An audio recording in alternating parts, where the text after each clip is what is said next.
I'm Hilda Orishaba. I work as a crop scientist at KAZIRE Health Products Limited. I hold a Masters of Agriculture from South Africa. We are on KAZIRE farm, and these are our lemons. The variety planted is Citrus Hamburi, and our crop covers about 100 acres of land. The source of the planting material is our own nursery. We did seed extraction and raised the seedlings from our nursery. Planting was done at the onset of rains. However, we had already dug our holes 3 centimeters deep and 3 centimeters wide. Organic manure was used, and the source was farmyard manure, which was mixed with topsoil and covered and put in the hole. And the rains fell in the hole so that our farmyard manure and topsoil could easily mix up. Planting was done in the evening, and that's when the ambient temperatures are so low, so that there is proper establishment of the seedling. And our spacing used here is 3 meters between the plants and 9 meters between the rows. Why did we do that? Apparently, we want to maximize our output from our land, and we do intercropping. The distance between the rows, which is 9 meters, is used for growing other crops. And apparently we are focusing on legumes, especially groundnuts, since they are known to be high nitrogen fixers. Our lemons always have a tendency of showing the symptoms of nitrogen deficiency, and to solve that, that's why we are doing intercropping with our legumes. And the lemons here also are affected by drought. Most of the times the leaves are going to curl. When they curl, you know they are affected by drought or pests and diseases. However, during the drought, we do supplement our trees with water, but apparently we are doing it manually. We get a truck, load on some containers, and try to provide 10 liters per plant, because apparently our lemons are 2 years old.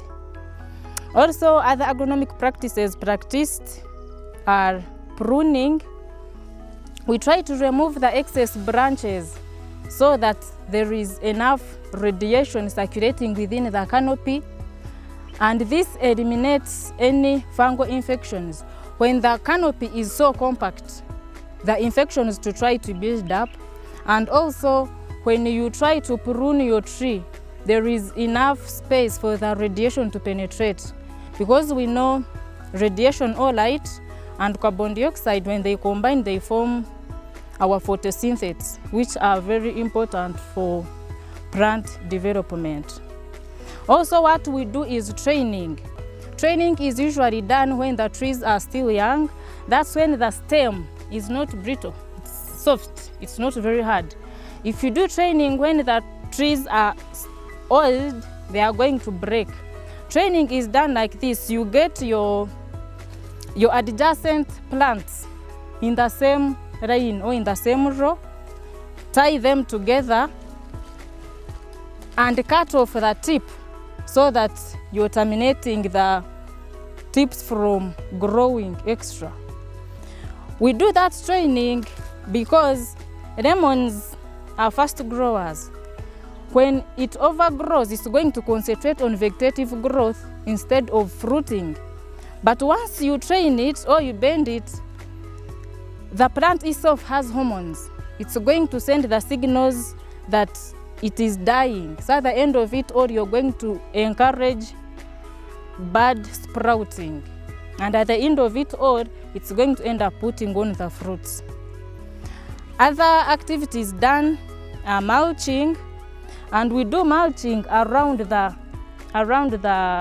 plant. And this stops excess heat from penetrating to the rooting zone, controls weeds, and also control soil erosion. When the lemons are already established, that is about 2 years and above, you do not need to do excessive weeding. All you can do is spot weeding or ring weeding. Just you dig around the rooting zone of the plant, and the rest that is in between the columns, you can do slashing. If you have a mower, you can just come and try to cut the grass, because the weeds that are within the columns harbor pests, and these pests come and attack the lemons. And for the aspect of pathology, our lemons are affected by leaf miners. However, they are being controlled by using organic pesticides, which we formulate locally on the farm. And the diseases that so far we've seen is anthracnose, we've seen spots, and also dieback. Because we are organic, we are not using any inorganic chemicals. We try to use integrated methods to control such diseases and pests.